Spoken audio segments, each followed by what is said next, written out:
सोच पर बात करते हैं, क्योंकि एक सोच है, वो सोच जो दलित दूल्हे को घोड़े पर बैठना बर्दाश्त नहीं करती।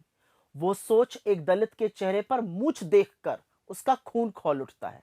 वो सोच जिसको एक आदिवासी के सिर पर पेशाब करने वाले पर गुस्सा नहीं आता। वो सोच जिसको फर्क ही नहीं पड़ता कि उसी के जैसे हार्ड मांस से बना व्यक्ति मंदिर में घुस नहीं सकता था। वो सोच जिसको अपने सफाई कर्मचारी को अलग कप में चाय देने में कोई झिझक ही नहीं है। वो सोच जो अपने दरवाजे पर आए हुए अपने जैसे ही एक मनुष्य को खटिया पर बैठने की इजाजत नहीं देती। वो सोच जिसको फर्क ही नहीं पड़ता कि उसके पूरे समाज का मैला एक ही जाति विशेष के लोग क्यों ढोते हैं। वो सोच जिसको सदियों से हो रहे शोषण का अंदाजा ही नहीं है।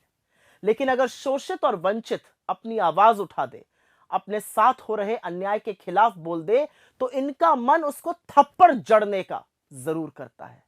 यही बपौती, यही सोच, यही अपने को ऊंचा समझना, यही अपने आप को बड़का राजा समझकर किसी को मारने की सोच रखना क्योंकि वो तथाकथित छोटी जाति से है, इसी के खिलाफ तो पूरी लड़ाई है। और इसी लड़ाई को तो सामाजिक न्याय कहा गया है। यही लड़ाई बाबा साहब अंबेडकर के साथ वाली सोच और उनके विरोधियों के बीच है।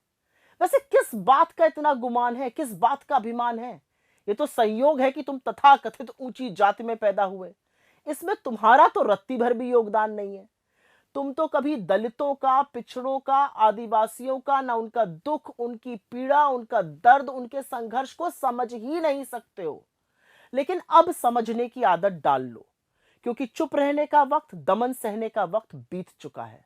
बराबरी खैरात में नहीं मिली है।